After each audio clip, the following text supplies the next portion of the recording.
Сәлеметсіңдер ме балалар, бұл 4-ші сынып математика пәні 105-ші сабақ, өзіңді тексер.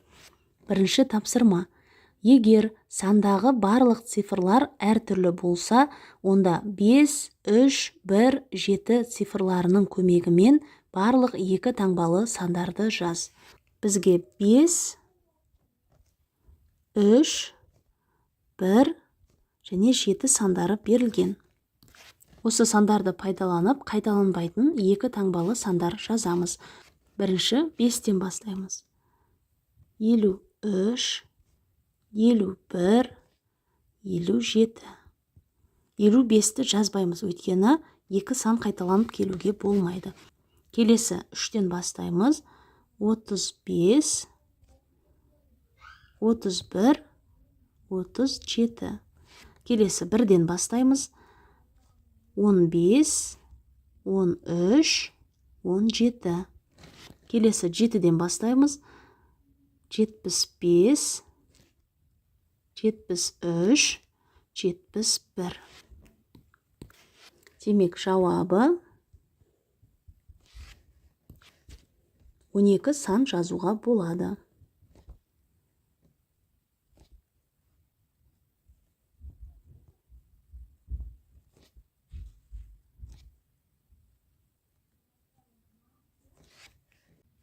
Екінші есеп.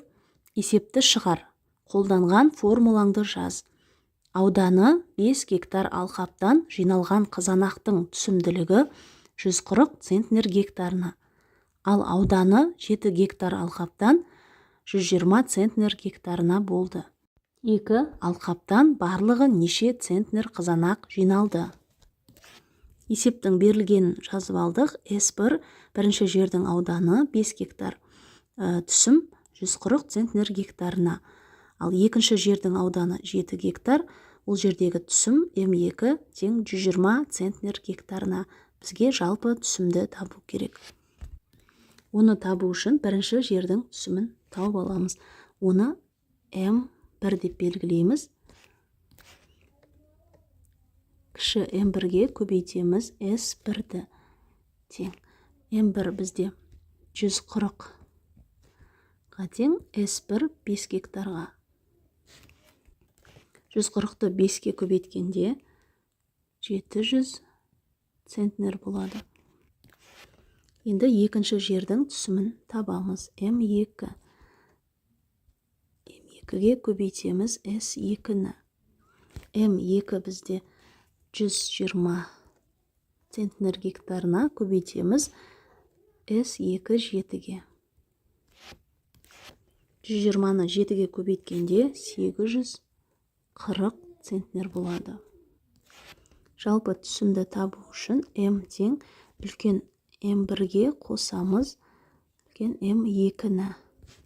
М1 700 центнерге қосамыз 840 центнерді.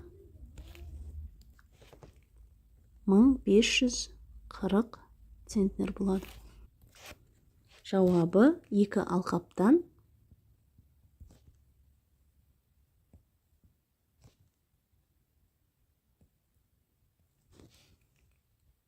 1540 центнер қызанақ жиналды.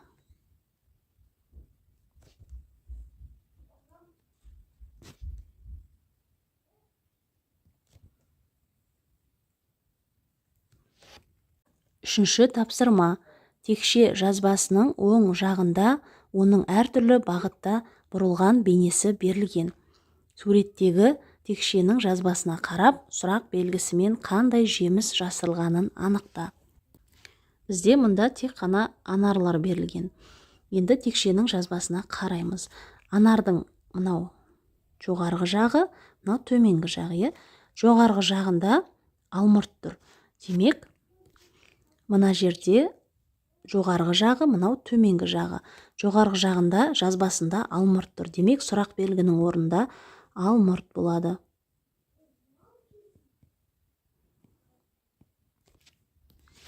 Екінші суретте анардың жоғарғы жағы төмен қарап, төмен жағы жоғары қарап тұр.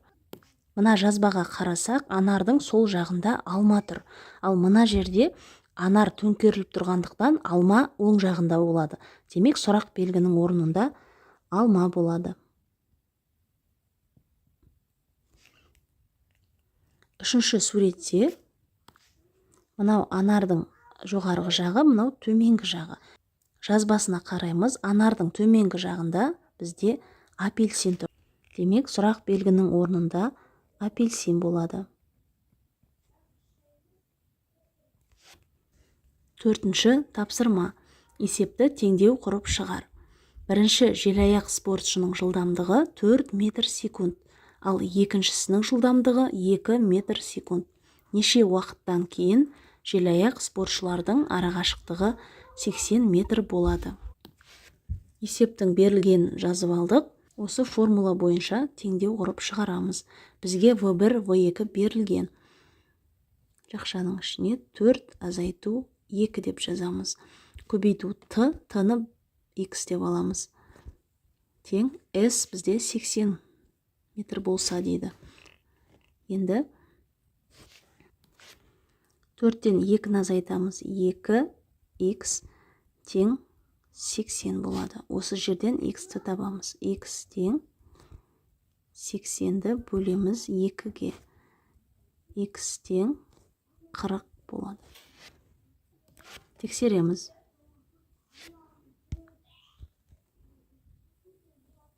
Төрт азайту 2 көбейту X-тің орнына 40 тең 80. 4-тен 2-ні азайтсақ 2, 40-қа көбейтсек 80 болады. 80 тең 80. Жауабы 40 секундтан кейін желаяқ спортшылардың арақашықтығы 80 метр болады. Бесінші тапсырма. Есептің шартын оқы. Ол графикке сәйкес келе ме? Есептің шартын графикке сәйкес өзгерт. Есептің сұрағына жауап бер. Бір қаладан бір уақытта бір бағытқа қарай жеңіл мәшине және жүк көлігі шықты. Жүк көлігі 60 км сағат, ал жеңіл мәшине 120 км сағат жылдамдықпен жүрді. 2 сағаттан кейін олар бір-бірінен қандай арақашықтықта болады? Есептің шарты мен графикті салыстырамыз. Жүк көлігі 60 км сағат. Міне, төменгі жақтағы ол сағат. Міне, 1 сағатта жүк көлігі осы жерге жеткен. Бұл мына жер 60 болды. Демек, бұл дұрыс. Ал жеңіл мәшине 120 км сағат жылдамдықпен жүрді. Енді жеңіл мәшинені қараймыз. Мына 1 сағаттың тұсы, мынау жеңіл мәшиненің жеткен жері. Бұл 120 емес, 100-дің тұсында тұр. Демек, есептің шарты осы жерде қате кеткен. Бұл жерді 120 емес, 100 деп жазамыз. 2 сағаттан кейін олар бір-бірінен қандай арақашықтықта болады? 2 сағаттың тұсы мынау.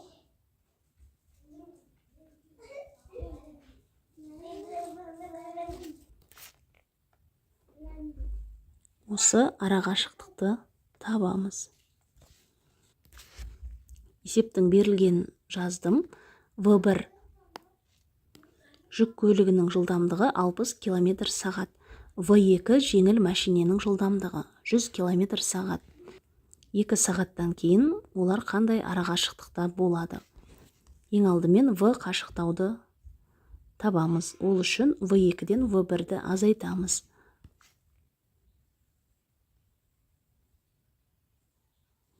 V2 100 км сағатқа, ал V1 60-ға тең. 100-ден 60-ты азайтқанда 40 болады. Енді арақашықтықты табамыз. Ол үшін V қашықтауды көбейтеміз уақытқа. 40-ты көбейтеміз 2 сағатқа. Тең 80 км болады. Жауабы 2 сағаттан кейін олар бір-бірінен 80 км арақашықтықта болады. Балалар, осымен бүгінгі сабақ аяқталды. Сабақ түсінікті болса, міндетті түрде осы видеоға лайк басып, каналға тіркеліп алуды ұмытпаңдар. Келесі сабақтарда кездескенше.